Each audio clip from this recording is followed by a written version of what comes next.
আসসালামু আলাইকুম। Naim organic agro নিরাপদ খাদ্যের প্রতিশ্রুতিতে সবসময় অঙ্গীকারবদ্ধ। আজকে আমরা লেবু বাগানে পানি দিচ্ছি। তো এখন আমাদের লেবু বাগানে মোটামুটি ফল আছে অল্প এবং অনেক ফুল আসতেছে।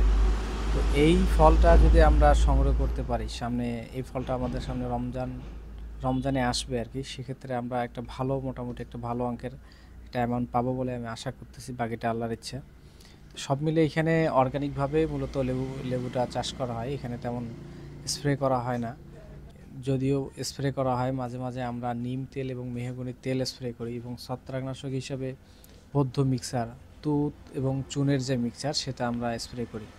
এতে আলহামদুলিল্লাহ গাছের চেহারা ভালো আছে এবং ফলও ভালো হয়।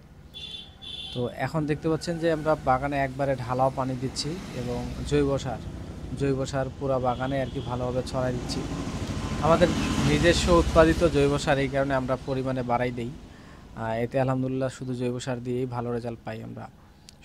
সব মিলে আমাদের মোটামুটি খুব ভালো পর্যায়ে একটা আছে লেবু বাগানটা। দেখতে পাচ্ছেন একবারে ঢালাও পানি। আমরা এটা পানি দিচ্ছি মোটর দিয়ে, আমাদের 1.5 হর্সের মোটর দিয়ে এটা মূলত পানি দিচ্ছি।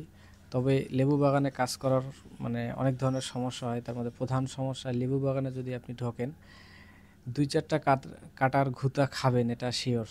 এটা আপনার লেবু গাছ মাফ করবে না, এটা আপনাকে খেতেই হবে সব মিলিয়ে। তো দেখা যাচ্ছে যে নতুন ফুল বের হওয়া শুরু করছে। এই সময়ে আমরা যদি ভালোভাবে ট্রিটমেন্ট না করি, সেক্ষেত্রে আপনার এই ফুলটা ঝরে যাবে। অতিরিক্ত রসটা মানে রসের খরা হইলে, জমিতে রস না থাকলে লেবুর ফুলগুলা গুটিগুলো আর কি ফলে সেট হয় না, এগুলো ঝরে যায়। এই কারণে এই সময়টা অবশ্যই সতর্ক থাকবেন। যাদের সারা 12 মাসই লেবুর বাগান আছে তারা অবশ্যই সতর্ক থাকবেন এই সময়টা পর্যাপ্ত পানি ধরে রাখার এবং সুষম জৈব সার ব্যবহার করার। ধন্যবাদ।